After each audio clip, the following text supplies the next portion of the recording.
Right, good afternoon. Welcome to Sober Network here on YouTube. Mr. Ibio. Yes. Bibi Abokodi. Yeah, fine. You're faster than Prince the Defender.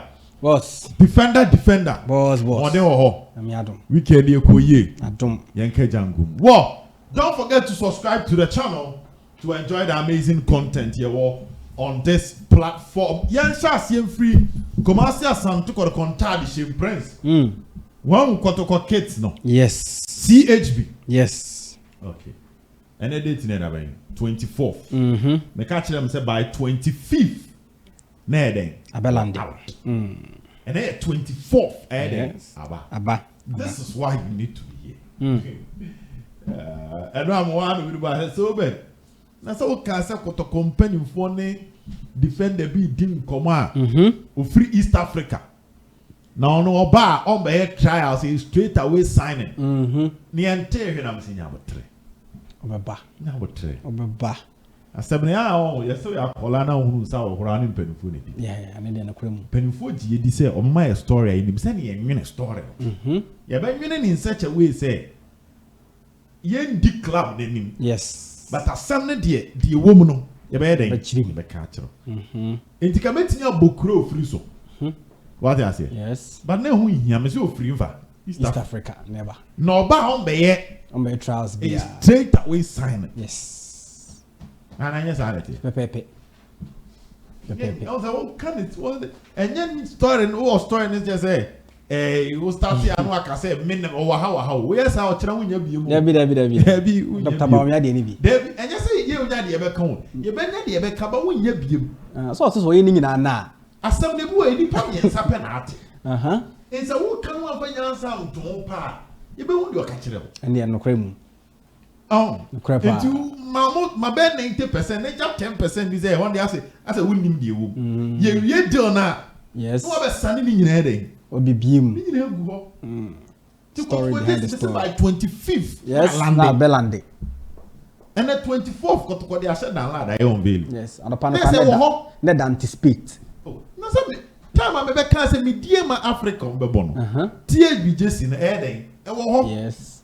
I can't the aka. How to folk dear war. A dear not dear war. In your warehouse. Got to call the hour. Ebe ba, we have a three. Abba. Just you know the same, Prince. Boss, just in I mean, describe Kakra. Okay.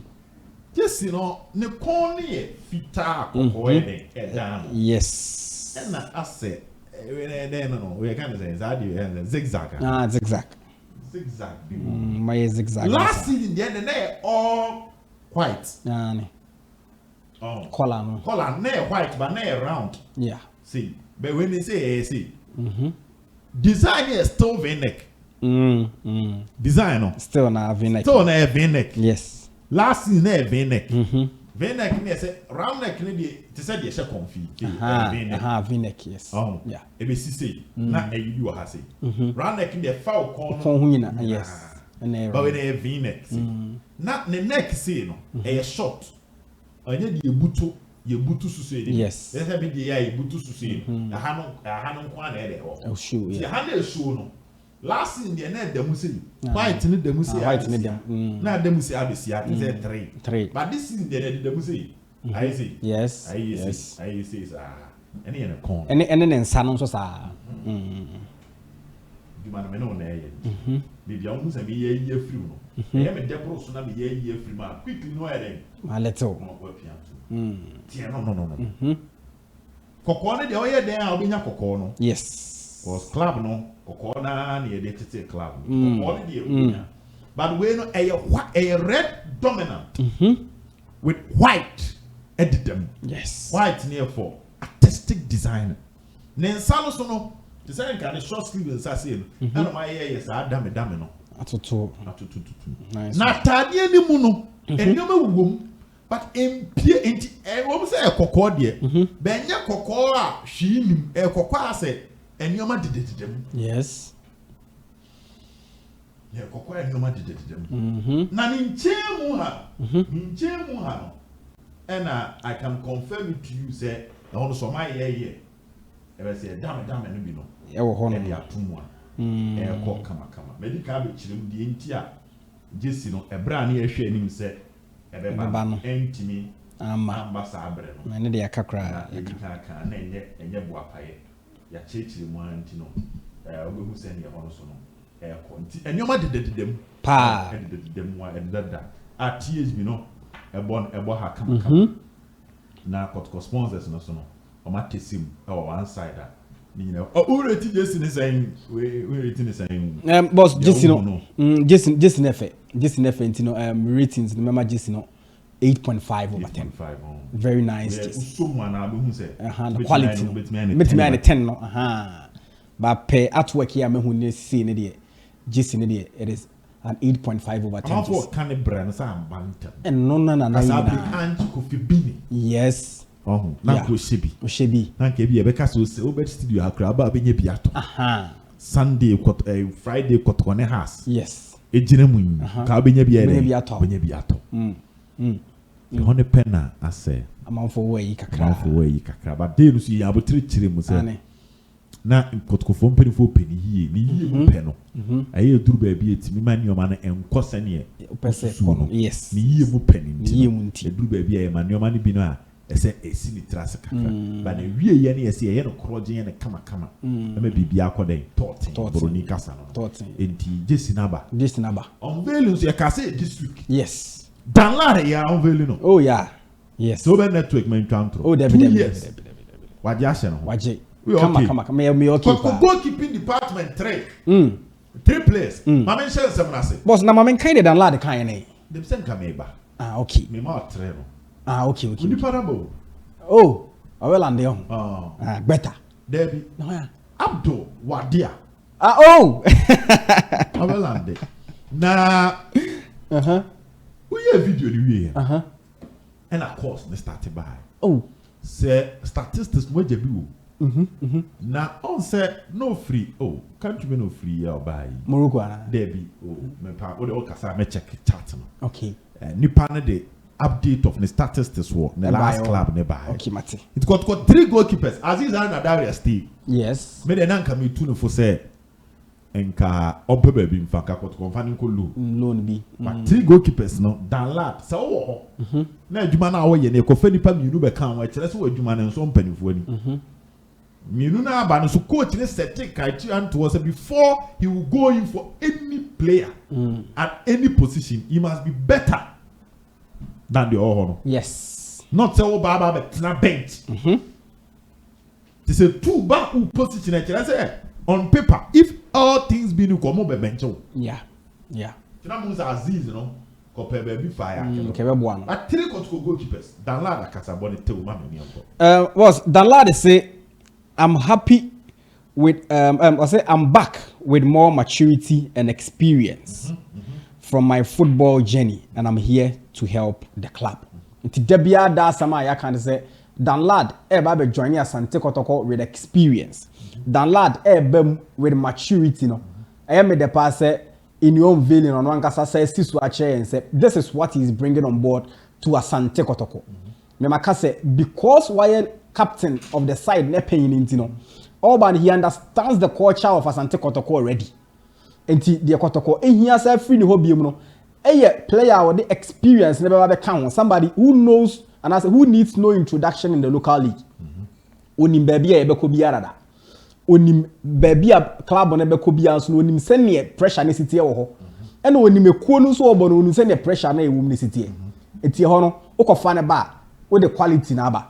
And signing him for 2 years boss niji sem ye pa de mame because with the Moroccan goalkeeper corner no so e wo honom ene Daria Aziz no so wo honom no wo download e ka ho a league nim so far me hu team and the quality in terms of goalkeeper ni do Asante Kotoko obi ani ho not even Asante Kotoko bitterest rivals across folk ono kwa ni goalkeepers debi ni goalkeepers no eko ena etisi aka Benjamin Asare etino has a folk goalkeeper and do Asante Kotoko de no so this is the best in the league was here Asante Kotoko ekuta top goalkeepers and okay with Daria Aziz there no yengina na yengina ye ka say akwako do time maybe zempanifo no say Daria ehwe na say chances no of playing aba form a loan would do because now it is going to be between the Moroccan goalkeeper Wadia and Danlad and a goalkeeper Eric Ten Calabe choose as the number 1. O choose as number 1 na said the Obeka Chini by number 2. It's goalkeepers and so no omon time prepra. There be time so yes how to changes. And you know one goalkeeper bet me at the 20 matches. No that's send the performance and it's also a new crowd yeah. And so bad. Maybe the Danlad the right from the days at Ethiopian Cafe, Okoko born home I would decide free on their bus and take Kotoko. He's coming in very, very big. And then Sene see me then say, Oba and also you can see from an interview, you know, and then 7 or kind of how happy he is. Watch the sampa, a kuno, a kuo than a kuma suye pa Kotoko pay. And you know when the time comes there also I return it to Asante Kotoko, no problem. This is why na de bia na make che Asante Kotoko players ni bi se o free club ni makwa ko free club ni abra yenya ho asem bia nka because boba no oto boba na se obed e na sa bebo wa entina e dan a o china bi no obehia the services of Asante Kotoko biem and obesa ba supporters ni na de o maso e be masa ampa club no mfa umra or a session of the supporters ni be so reti out. Eti time bia no okọ na wasa return na say okọ akraye se be ya o china bi no o return enko fa problems bia emfa ma won club no supporters ni ntem because ekoye na nka Danlad e bia nka okọ no anka menteme ho ase bi won club no supporters no na sisie na ko ba hi say anka chance bi mu kra link to Asante Kotoko ka session of the Kotoko supporters will boycott it but we know about 99% of Asante Kotoko supporters omunyina ka say they are in support of Danlad. Media no obia kan say oh Danlad there so you available there then Kotoko should bring him in because or one player who understands the Kotoko philosophy only Asante Kotoko na say what Kotoko na see and also he comes in with experience with maturity and also with leadership. And Danlad there beba. Enti me there goalkeepers ni me ansa no so bed. Me okay with it. Danlad 2 years. Me absolutely okay with it. And me the man akwaba pa bimpa. And I love the words now. Wakano. So he brings in maturity and experience, and he is here to help the club. Defenders of data Mate boss. Second keeper no up to Wadia. Na ne wonsam kakra wa ha. On you requested for additional information. Now where season na the club no consider. Who's on consider saying? 71. 71. The only 4 points a co-relegation. On over there, no consider 14 goals. Oh, okay. Yes, out of the 71. That is what the statistics is saying. Now, show her. Once I know your youth team goalkeeper. Now, when a clear said team no co-relegation, no promote to the bar. Into now one clean sheet, send a day okay and why a mistake? Okay. Print statistics is not about one clean sheet and one on Now the statistics behind the one clean sheet, you know, and our sources within and the scouting report exclusively SNDN. Good. It only have 4 goalkeeper. Yes. O make 39 saves. Yeah. One clean sheet, no, you make it. O make 39 saves. Now expected goals and then so conceding. Also conceding 14 and all kind. Yeah. But not based on if Friday be SG. Or the our hand to how. Yes. Yes. Say ball now yeah but it make a close ball with the set thought. Now according to the SG he was supposed to concede 22 goals 0.93. They ever say 23 goals. But conceding 14. Okay. It is your goals Makuma be 9. Now you name say best the average goalkeeper. Yeah. That was the season of Morocco. And in terms of sales, no, you read the Moroccan league not also 4. Okay. And then I'm the amount. Okay. Statistics in the that's one. And you read Morocco league, no. I'm saying the team now considered 71. 71. But no, I'm making saves out also 4. It will league in him. Okay. And I consider 14 keep 1 clean sheet. But based on board, the NSA or into check here, as you know, with the exception of the first goalkeeper, no, On the SG no soro. Yeah. And they were expecting him to concede more. But ultimately prevented 9 goals. Yes. We a detailed statistics of the new goalkeeper. Yeah, program yeah, I'm paying 40 and I'm saying Debbie. Prince no. The analysis no more do so but I can't don't tie. Jo mo ankasa forward day. And the buy. Now the see Albania on. So kwa Albania on the last season. Yes. And no updates okay. Now the signing was direct from Stanley Menzo. Okay. And yeah, Eric Tinkler. From the director of football. Dan Lab me goalkeeper. Murad Abdul Wadia. Yeah, Murad Abdul Wadia. Ni na Menzo. Yeah, Tinkler Jama. Okay. So on handle on him. Yes, sir. On playing time. No goalkeeper. Hampa. It's Cameroonian keeper the buy also there. He saves here. Yes. But OPBB. Wonya. To Odana as so uncle. Okay. To Tinkler had to convince leadership as to why he need him. On him Enzo. And also need the chair. Yeah, chair. I'm champion for trans year presentation say. Say into the contract 3+1 club it me activity. Now what your plan now? They have a plan for him. Wow. The 2 keepers no more many break. Abdul Wadia. Bana wabano. In your mouth. Or more many break. Yes, some the bars over number 1. Sound. The more percent that last so body to that is good. That is good. Now this is bombi. Sir. Sir. The only things are saying here. Oh, Debbie boss. Okay. And then we move that defense. Good defense. Good defense. No. Maybe confirm Emmanuel Sanja. Any my right back. Got Konene Wie. Octebas Nkakuma or come on Belkuma.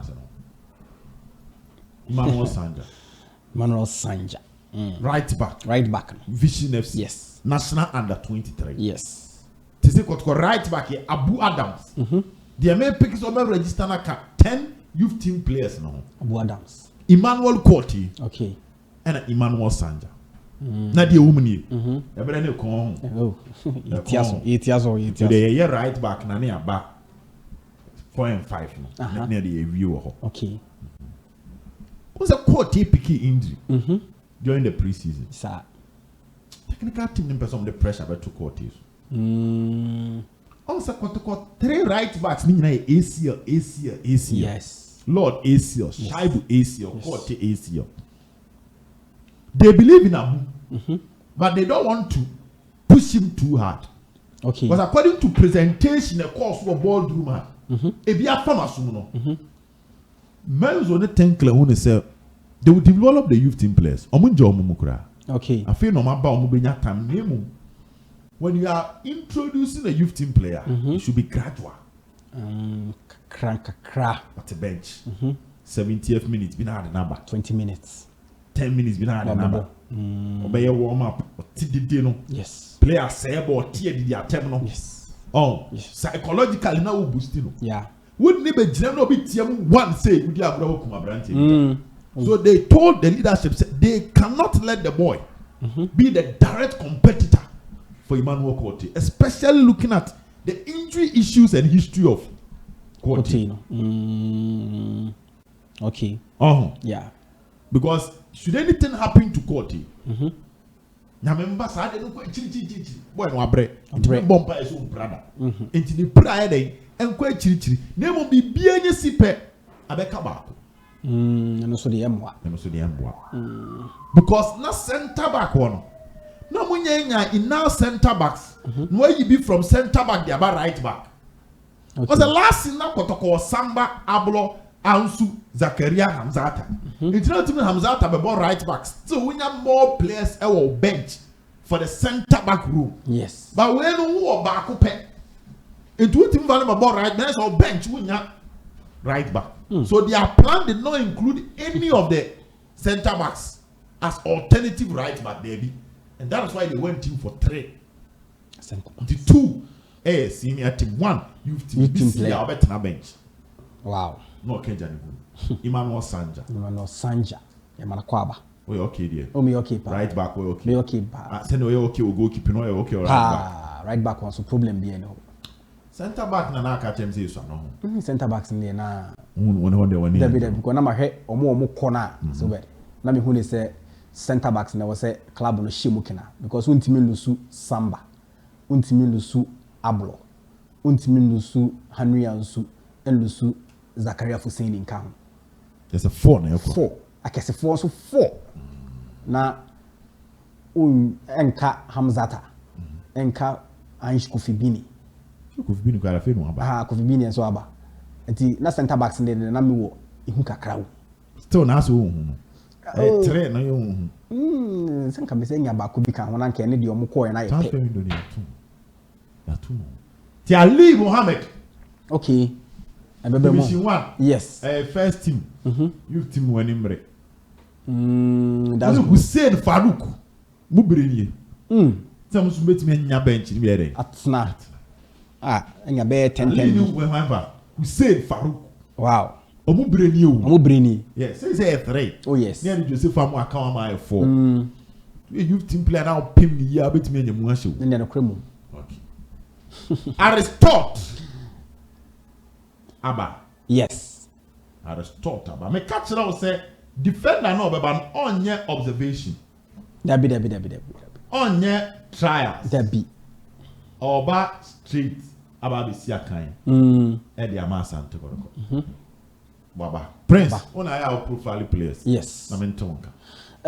Boss.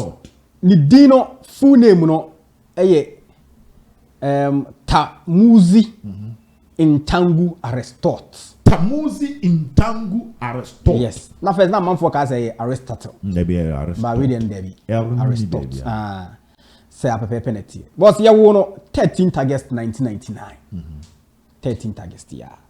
Oye Congolese. Na the position a obopa na de oye right center back. Na osawo alternative position. So one more right center back na kura na. The other position obo no otimi sa abo as right back. Afei so what? The preferred foot no. Ono ne de no onye right nko a. Boni mienu nyina. Prince waka ho. We are research according to Prince. Ni mienu nyina ye. Boha. Aya. Ni mienu achire kafia me kafia. Yes. So what? Oye bema pa. Ujina so. The height ni say. The height no 183. Ebi man 185. Tu ko fit say. And they are just all 183 me ba ma. This is 6 feet and above. Oye bema pa so bad. O gina so pa. On say you catch us Kofi Bini gina so. We need gina so pa anya agro. Na mema on the qualities no. Qualities na makoma 7. And am de ba be ma. The any kind so bad. Kotoko enya center back oye excellent ball carrier. Center back utimi progressible. Ball ni kuta na utimi pia. Utimi kuta ball na no di pushi kakra saa no de ball na eba. Aristotle or sa center back ni bia. Or drive. Ane. Or the piano. Utimi de ball ni pia. So but Asante Kotoko enya center back or say excellent passer. Whether short passes or long passes. Video no here no. Oh, ane. Or pass pa whether short or long. Long no so on fan right or the beko, on fan left or the beko, on fan finfin or the beko. Or bonso accurate or precise. So bad.